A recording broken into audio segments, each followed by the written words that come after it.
আল্লাহ রাসূল সাল্লাল্লাহু আলাইহি ওয়া আলিহি ওয়াসাল্লাম তিনি বলেন, আনা সাঈমুন বিবাইতিন ফি রাবাদিল জান্নাতি লিমান তারাকাল মিরাআ ওয়া ইন কানা মুহিক্কান।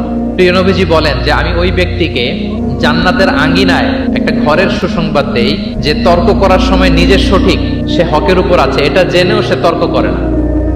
তর্ককে, আর্গুমেন্টকে, ডিবেটকে স্যাক্রিফাইস করে যে না আমি ঝগড়ায় যাব না, যদিও সেই সঠিক, এরকম স্যাক্রিফাইস যে করে জান্নাতের আঙ্গিনায় তাকে আমি একটা ঘরের সুসংবাদ দেই। এরপর প্রিয় নবীজি বলছেন, নবী বাইতিন ফি ওয়াসাতিল জান্নাতি লিমান তারাকাল কাযিবা ওয়া ইন কানা মাযিহান। আর আমি ওই ব্যক্তিকে জান্নাতের মাঝামাঝি স্তরে একটা ঘরের সুসংবাদ দিচ্ছি যে ব্যক্তি কৌতুক করেও মিথ্যা বলে না। He was kidding, he was joking, but he never tells a লাই।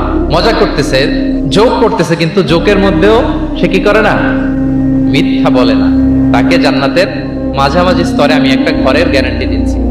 এরপর আল্লাহ রাসূল সাল্লাল্লাহু আলাইহি ওয়াসাল্লাম বলতেছেন, ওয়া বিবাইতিন ফি আ'লাল জান্নাতি লিমান হাসানা খুলুকাহু। আর আমি এট দা ভেরি হাই, মানে পিক অফ দ্য প্যারাডাইস, জান্নাতের একেবারে সর্বোচ্চ স্তরে একটা বাসভবনের গ্যারান্টি ওই ব্যক্তিকে দেই যে অন্যের সাথে ভালো আচরণ করে।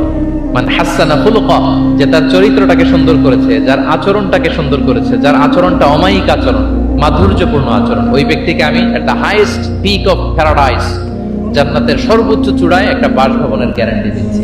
আল্লাহু আকবার।